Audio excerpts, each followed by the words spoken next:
Welcome to the Cash Flow Project Podcast. Are you looking to better your financial situation by increasing your cash flow? Too busy to hunt for real estate deals or don't know where to start? Then you're in the right spot. Join us as we dive in and talk about investing for cash flow using multifamily real estate. Hi, everyone. Welcome to another episode of Cash Flow Project. Today we have Matt Callahan on the show. Matt has been investing in real estate since 2010 and has experience with multifamily, short sales, fix and flips, single-family rentals, wholesaling, and private money lending. He holds a bachelor's degree from Park University. While attending college, Matt worked as a financial rep with Northwestern Mutual and enjoys educating young people on finance and the many different investment strategies available. Matt is always looking to add to his skill sets and has participated in training with Clever Investor and Build Your Empire. In addition to real estate investing, Matt has 12 years of military experience and currently holds a commission as an Army logistician. He's also a partner with Tricity Equity Group, which controls 52 units in Saginaw, Michigan. Matt, welcome to the show. Hey, Duke. How you doing? Great. Thanks for joining us. And why don't we jump right in? Let's do it. So how did you get started in your journey to earn passive cash flow? Yeah, so I know that we've talked about it a little bit, but in 2010, I kind of try to keep the story brief, but in 2010, I bought my first house. I had just come back from Iraq, and I realized that a lot of people had orders for like the same time as I did, and I had just moved into this tiny apartment in El Paso because it was like the only thing available. So I was like, I'm going to go up to Colorado Springs on a long weekend and kind of scope out the market before I get up there so I don't get left scrambling to find a place to live, right? So I went up there looking to rent, and my agent was like, let me just show you this place. It's for sale. I was like, okay, I hadn't really entertained the idea of buying a house, but he wanted to show me this place. We pull into this neighborhood, and I'm looking at all the houses like, man, I know I told you what I pay or how much I make. There's no way I'm moving into this neighborhood. And he's like, no, it's a short sale. Like, it's fine. Let's just take a look.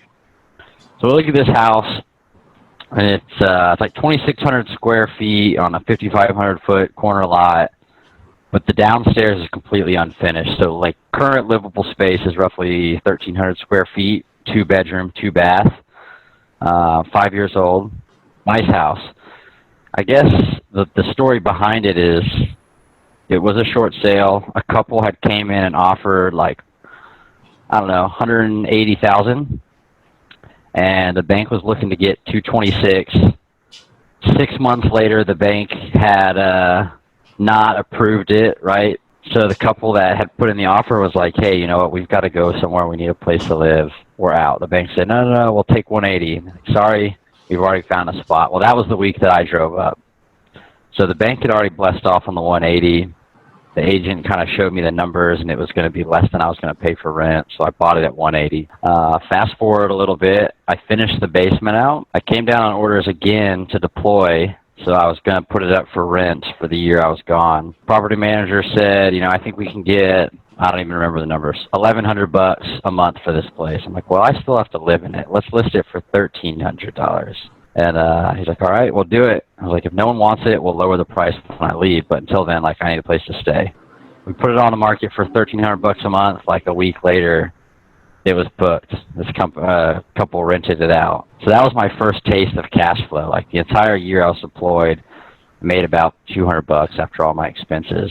But I wasn't putting anything aside for CapEx. Like I didn't know, right?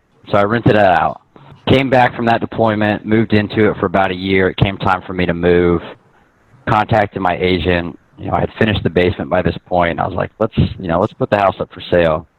He said, I think we could probably get $225,000, $230,000 for it. I was like, well, I still need to live in it. Let's put it on the market for $250,000. And if someone takes it, great. If they don't, we'll drop the price when I leave. A week later, I think we closed at $248,900. I was like, man. Yeah, I was like, real estate's cool. I never had that much money in my bank account. It was about $50,000, which I didn't know what to do with. So unfortunately, the buck stopped there. I didn't buy a property with it. But that was my first taste of real estate. And I was like, this is something I could get into. For one reason or another, excuses we'll call it, I didn't do anything in real estate for several years after that, but that's really what got me started kind of reading into real estate. That was a long story. I said I was going to keep it short. I didn't, but It sounds like an amazing deal, though. it was. I think it jaded me a little bit, right? Because I was like, this is how real estate works. You just buy a house and then you make a ton of money when you sell it, and you can rent it out and get cash flow. You know that's not true. So how did you decide on real estate versus other means of passive income? Yeah, so as I started kind of reading about real estate, I read a couple things that are generally accepted to be true in our community, right? More millionaires are created every year from real estate than any other industry. And on top of that, not every millionaire became a millionaire investing in real estate, but every millionaire invests in real estate. So if that many people are, putting their money there, I figured that's something that I could get into. Yeah, no need to reinvent the wheel. Yeah, follow the steps of those who have already been before you, right? Exactly. So what is your why for building passive cash flow? Well, at least for the short term, I don't intend to work my entire life. I know some people want to, and that's great. I have nothing against that. I think even in retirement, I'll probably get some kind of part-time job just to occupy myself. But I don't want to work forever. I don't want to set an alarm every morning and get up and go to a job. I want to live an intentional lifestyle where I just do kind of what I want when I want. So that's really it for me. Yeah, that makes sense. So what is your cash flow goal? We talked about this the other day, and I think it's beneficial to set one that kind of almost embarrasses you to say out loud. But in a perfect world where, if you couldn't fail, what would you do type thing, $1 million a month would be awesome. I feel like I could do a lot of things with that. But in the short term, I'm looking to replace my W-2 income before I retire. I've got about 8 years until I retire from the military, so I'm wanting passive cash flow, kind of mailbox money, to be in the 10 to 15K range. That's definitely reasonable compared to $1 million. If you would have asked me that a couple of years ago, I would have been like, "Oh, you gotta be one of these gurus. Like, $10,000 a month is insane." We've done one deal together as a partnership, and I'm like, man, that was quick. We can get there pretty fast. I think my 8-year goal is probably going to be like my 3 to 5 year goal. Nice. Yeah, it's definitely a way to fast track that. Yeah, I heard someone say, and I can't quote them, so I hope no one gets mad at me, but it's real estate isn't a get rich quick scheme, but it's a get rich for sure scheme. Yeah, definitely. Obviously, right, like a lot can go wrong, but if Jake and Gino talk about buy right, manage right, if you buy it right, manage it right, I think, you avoid as many mistakes as you can. You're a prudent risk taker. It's a get rich for sure. Yeah, I totally agree. So what is the best or most worthwhile investment that you've made? And it could be time, energy, resources, anything.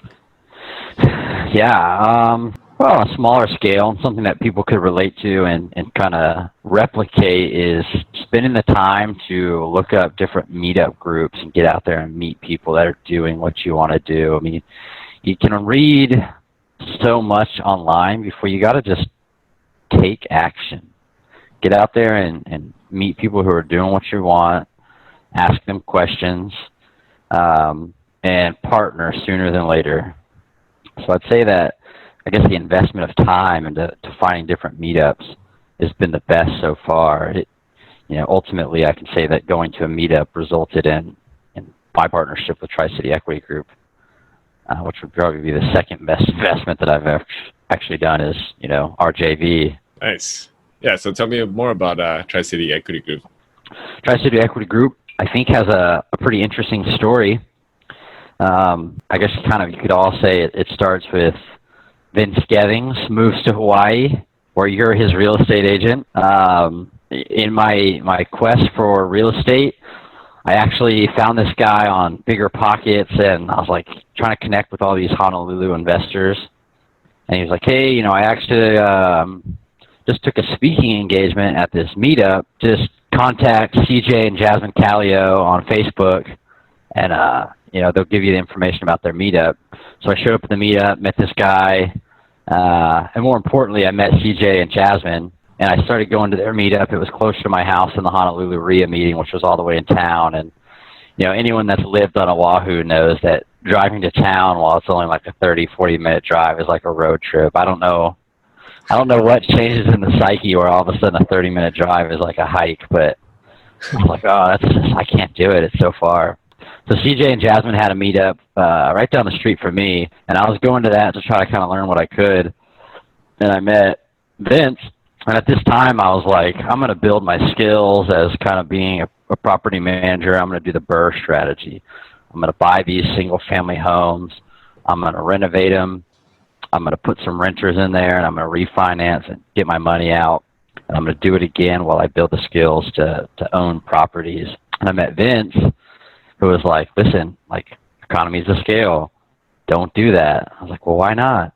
He's like, well, if you have 50 tenants and one moves out, or you have to replace the roof, like you can replace one roof for 50 tenants, or the loss of that one door gets spread over 50 units. And I was like, that makes sense. He's like, oh, by the way, I've got this deal up in Michigan. Like, you should take a look at it. And so I think what you guys already knew, Steve, is that right? Yeah, I think we met Steve through another meetup. Yeah. So which meetup was that? I think it was Dave Perry's one. Okay.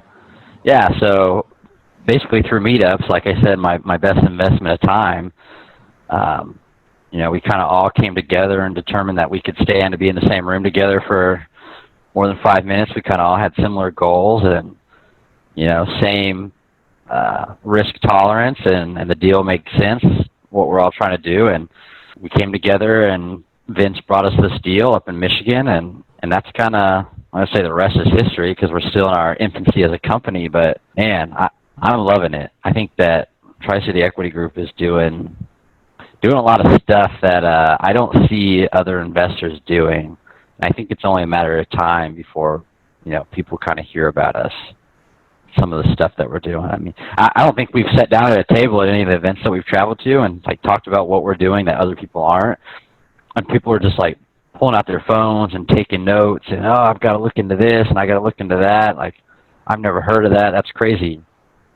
So I'm, a little braggadocious about our systems and processes that we've implemented. I think that it's just really neat. Yeah.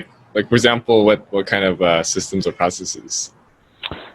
So, typically we do, right, C and B class properties, which isn't the high-end luxury stuff that a lot of people are used to. And so for that market, the digital staging that you brought us, you could probably talk more about that, but that just blew my mind the first time I saw a digitally staged apartment because it looked real to me, right? We're not paying movers to bring in furniture that someone's having to pay the overhead to store in a warehouse to rent out. And, it makes our units look a lot more marketable, and it kind of gives people the vision, like, this isn't a luxury apartment, but it can look really, really nice. Rubs, everyone's doing rubs, but the surety bonds that we just started, making our tenants not have to pay, safety deposits. I think Vince says it best when he talks about kind of how not every dollar is the same color, and we really focus on getting rid of expenses more so than bumping up the income, right? Just because we get an actual dollar for dollar return on cutting expenses. So, can't give out all the trade secrets yet, but those are just a couple things that come to mind that I think people are usually pretty impressed by. Yeah, so I understand you also help run a meetup in Honolulu. Can you tell me more about that? So Tricity Equity Group, once a month. We just became the administrators, if you will, of the Multifamily and More Honolulu chapter. So, gosh, I feel like we just started it, and we've got roughly like 170 members now. I think we're like almost week over week could be outgrowing our locations. I don't know, we got 40 or 50 people that show up pretty regularly. Does that sound accurate? Yeah, I mean, I guess overall, but maybe about like 20 to 30 per meetup. Oh, okay. I don't know, maybe just because the room's tight, but I'm always thinking that like we have a lot of people there. Pretty good engagement on the Facebook page, but that meets up once a month, usually in town. It is a town meetup. I make it out there once a month. But when is the next one? February 4th? February 4th, yeah. Is it Symphony? Mm-hmm. Yeah, so that's pretty cool. I've been pretty impressed with, I guess, the demographic that shows up to that meetup, because we have, a lot of people that are kind of beyond the beginner stages. People are actually doing stuff that come to our meetup, so it's pretty cool. We usually raffle off a book. Show up, you get a ticket. It doesn't cost anything, obviously, but we're giving out different books that we recommend, that we've read, and that's pretty fun. Gets people interested and helps us spread a message. Usually we'll talk about something and reference a book, but then one lucky person gets to go home with it for free. And I know a lot of people are always like sharing links and group. We do our little individual group breakouts where they can buy the book and they got a discount for this book. And it's been really cool so far, like how receptive everybody's been to the group. Yeah, I agree. I mean, it's an amazing group that we have. Yeah, for sure. So shifting gears, what advice would you give your 20-year-old self, and what were you doing at the time? Oh, man. So I touched on it earlier, but my 20-year-old self, let's see, we can math here. My 20-year-old self was coming home from Iraq. I had saved a little bit of money, and I bought a Harley Davidson that I had been looking at online for a year, and everyone's like, don't buy that thing. It's too small. I'm like, no, I'm buying it anyways. I bought this little Harley Sportster 48. It was my first motorcycle. And it was cool for, 3 or 4 months before I was like, this is too small. But going back in time, I would tell my 20-year-old self, buy real estate, right? So I know ADPI, Active Duty Passive Income, offers a free book through their Facebook group, their website, about house hacking for military. House hacking, for those who don't know, is just buying a multi-unit house, duplex, triplex, quadplex, preferably, so it still qualifies as residential, living in one unit and renting out the other. So you could still, worst case scenario, live for free. Best case scenario, still cash flow a little bit. But that's what I would have told my 20-year-old self. Take that money and buy a fourplex. Every time you PCS, at a minimum, use your VA loan to buy a fourplex instead of, anything else or spending that cash. I've tried to convert myself now into a mindset where, like, if I'm going to spend money, like a big purchase, I want to spend it on something that's going to pay me back, right? I want to put my money to work for me. So I guess that's what I would tell my 20-year-old self, or any others who find themselves in the same position. That used to be kind of part of my niche when I was at Northwestern Mutual, is like a lot of my friends were young, and now all of a sudden they're graduating from college, and they go from having a couple roommates or living at home to now all of a sudden they have a pretty decent, steady paycheck, and they don't know what to do with that money. It's like, spend it on something that's going to pay you, right? Was it let your assets pay for your liabilities? Yeah, definitely. That was a rant there, but 20-year-old self, house hack, spend money on assets. Yeah, and especially use that VA loan, right? Oh yeah, it's great. Out here in Hawaii, I think if you haven't used it, this is the spot to do it, right? Because the funding fee goes up after the first time you use it, and since Hawaii is probably going to be the most expensive house you're ever going to purchase, it makes sense to use it out here for the first time if that's what you're interested in doing, right? Not everybody is. Houses out here are insanely expensive to me, but I think that kind of helps us as investors, right? I know at one of the meetups, Vince was actually a guest speaker, and he went through the underwriting of a deal for like everybody in the audience. I think it was actually Bridgeport, where he just took a zero off it, right? And so everyone underwrote this deal and was like, okay, so do you guys think that is a deal that you'd be interested in? Everyone in the room was like, yeah, great deal, that's awesome. Like, now add a zero to that, and you just underwrote like $1.5 million deal. I think a lot of investors kind of get scared when they start to see numbers like that. But for us here, I'm like, that's a single family home. Like, let's do it. It just makes me laugh. I don't know. It's funny. Yeah, there's big differences between Michigan and Hawaii. Oh, my goodness. That's for sure. That's okay. Yeah. So tell me more about that deal, like that Bridgeport deal. Yeah, Bridgeport. So Vince already had 20 units up in Michigan, right? So his wife's from there. He already had a team built. So it's kind of really a no-brainer. We were able to cut a couple steps off when putting together a team, but it was a 52-unit portfolio. It was 3 different properties. It was an 8, a 12, and a 32. Up to that point, like I said, everyone kind of had, well, you guys had other deals, Vince had other deals, but we were working with a new lender up there in Michigan, and so we had submitted the offer. We were kind of going back and forth. What we ended up doing is paying cash for the 8-unit. We paid $246 for it, I believe, and that kind of showed both the seller and the lender, hey, like, we have money, we closed this deal, and it helped while we were continuing to underwrite the other 44 units.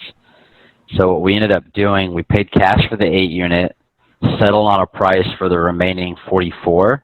We double closed, right? Correct me if I'm wrong, but we double closed and did one blanket loan for all 52 units and basically used the equity. We cross-collateralized the equity in the 8 units as the down payment for the other 44. So I think at closing we came out of pocket just a couple grand each. And actually the way that we did it, I think we ended up at like 87% loan to value, if I'm not wrong, which is pretty insane for a multifamily property. So it worked out. I mean, out the gate, we were cash flowing and we had positive equity because just the 8-unit alone appraised at $275. So I think total purchase price was like 1.46. Does that sound right? Yeah, around there, 1.46, 1.43, something like that. And then we were even able to get a line of credit attached to that loan that we could use for some of the CapEx. We replaced, some roofs the first year, or still in the first year. I think we've already hit most of our KPIs. As far as I'm concerned, that deal is just killing it. I love it. Yeah. So what are some challenges that you've come across with that deal? Oh, so specifically for Bridgeport, when we were doing our underwriting, we anticipated a certain number of evictions that we would do the first year. And I think we did our first years of evictions in like the first month. Yeah, so, it's not uncommon, and we do expect it, but whenever a property is going to go up for sale, obviously they want to get that vacancy as high as possible just to advertise it, right? Like, why buy a place that's 70% occupied when you can buy a place that's 98% occupied? So a lot of the tenants that were placed in were non-paying tenants. So that's probably the biggest hurdle. The rest of it, I think we kind of anticipated. We had to replace some roofs. We had to replace some guardrails. They were grandfathered in, but we didn't really feel comfortable with them from a safety standpoint. The spindles on the rail were like a foot and a half wide. So because of the year they were built, they were grandfathered in. They met code, but a child could easily have just crawled right off and fell off the second floor. So we went ahead and replaced those. I think we had a balcony that was like about to fall off, so we just took it down. I mean, that's some of the big ones. Overall, I'd say pretty happy with it. So what are some common myths that you've heard in real estate? Ooh, common myths in real estate. So probably the biggest one I hear, and you could argue both ways, you have to have money to invest in real estate. Yes, but no, right? So wholesaling is an option for you to get into real estate. Essentially negotiating with the seller to put a property under contracting and then assigning that contract to somebody else for a small profit. You could just go find deals for somebody and feed them to them for a small fee. Yes, you might spend a little bit of money on maybe some direct mail campaigns to find those deals, but you don't have to. You could literally just drive around a neighborhood and knock on doors. Hey, are you interested in selling your property? But that's a good way to kind of start to understand some of the words that you're going to have to deal with in real estate, right? Determining the value of properties, talking with people about properties, talking to lenders. Yeah, that's got to be the biggest one that I've heard. Oh, the other one that I hate to hear, love to hear, whatever you want to call it. Why do you invest in real estate? The market's about to crash. Like, okay. For those of us in multifamily, let it crash, right? Have some cash on hand so that we can start scooping up more properties. I think in the multifamily world, in the event of a real estate crash, with some exceptions, right, everybody still needs a place to live, so they just kind of downgrade. If you were living in a single-family home, maybe now you move into a Class A apartment. If you were in a Class A apartment, maybe you move to a Class B. If you're a Class B, maybe you move to a Class C. But everyone needs a place to live, right? So unless you're painting your margins razor thin, like, I'm not personally really worried about a real estate crash. And if everyone wants to doubt what we're doing at Tricity Equity Group in buying multifamily properties, then let them. I guess more deals for us. Man, that's the power of cash flow, right? Is that it protects you against downturns and recessions. Yeah, absolutely. But that would be a third myth, I guess, is I found, well, whether it's a myth or not, everybody so far that I've met in the multifamily space has been like super generous. Like, there are enough deals to go around for everybody, and I've not met one person yet that like feels the need to hoard deals or not share knowledge. Like, everyone's been just super helpful, like wanting to see everybody crush it. And I think that's pretty cool. Yeah. It's an amazing community to be a part of. Yeah, for sure. Yeah. So for the people listening to this, struggling to get started, what advice would you give? Can I say get started? Is that advice for someone that can't? No. So find a meetup. It could be any kind of meetup, right? If you're just trying to get started, any meetup is going to get you talking to the right people. You go on Bigger Pockets. Probably someone has asked whatever questions that you've asked. You could find an answer to. I mean, the internet has everything you need to know. So find a meetup, read some books, find partners, right? So find like something that you can offer other people that maybe they don't have or they don't want to do for themselves, even if you are that guy that's just like driving around knocking on doors, and offer it to somebody. Hey, you're doing, these kind of deals. What would it mean to you, or what would it be worth to you to not have to go knock on doors? What if I did that for you? Or, whatever that is, whatever that thing is that you can do, try to provide value to somebody and get out there and partner. I think that partnering early on, like, some people kind of might have that mindset where, well, if I partner with 3 other guys or girls, then that's 75% of the profits I have to get up. Well, we've seen with Tricity, we also have 4 times the purchasing power than if we were to do it by ourselves. So find a meetup, do your research, kind of pick a niche that you're into. Niche? Was it niche? Edit that out.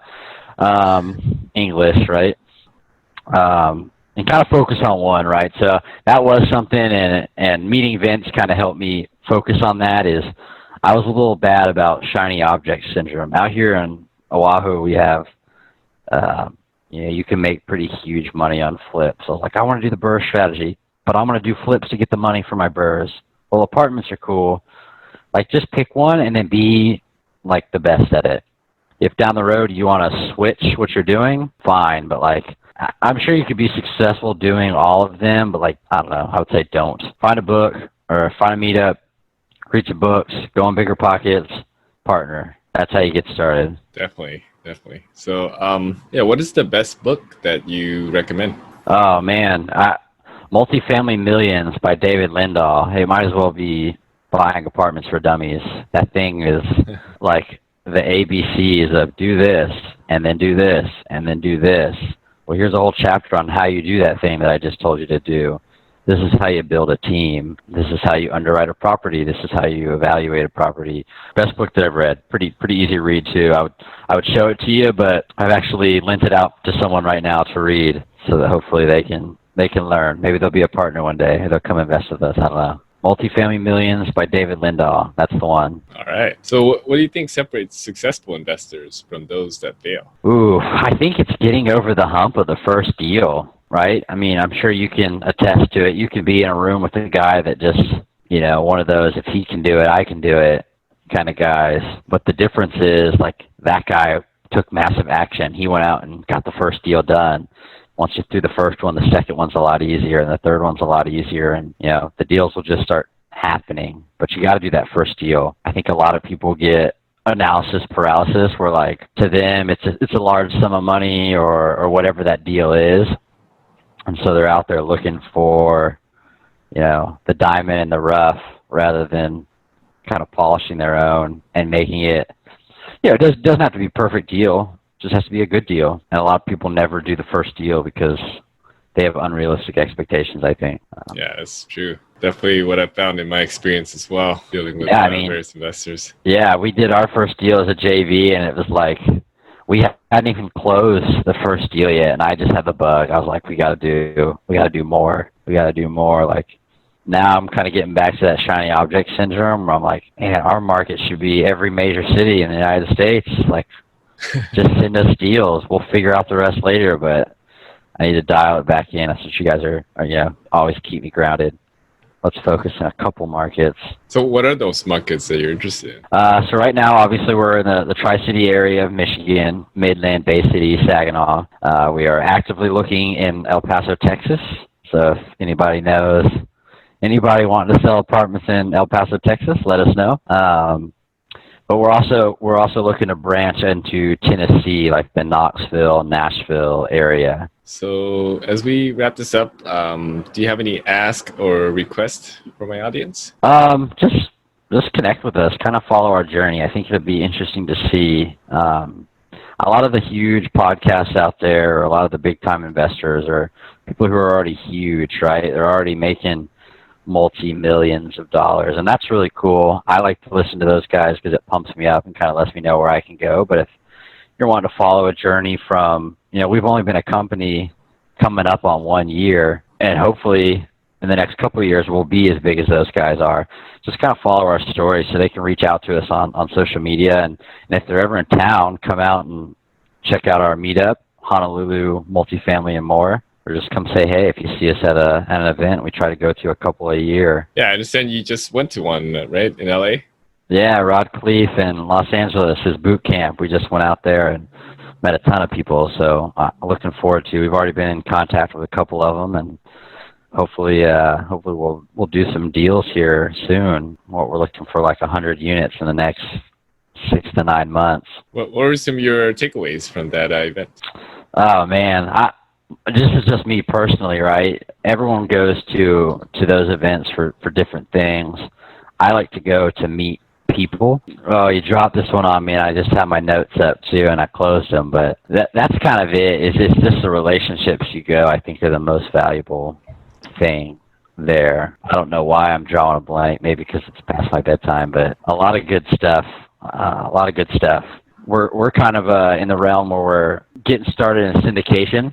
So a lot of the legal stuff was pretty awesome that they talked about there. We'll have to do another podcast to do our recap on the meetup. I know at our meetup on the 4th we're going to do it. I don't know why. I can't think right now. My brain is jello.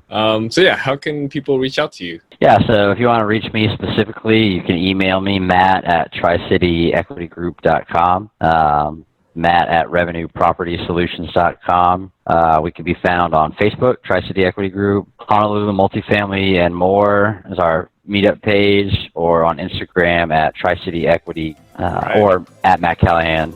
Awesome. Well, thanks so much for your time, and have a good night. Yeah, it was awesome being here. Thanks, Duke. We'll talk to you later. Okay, bye.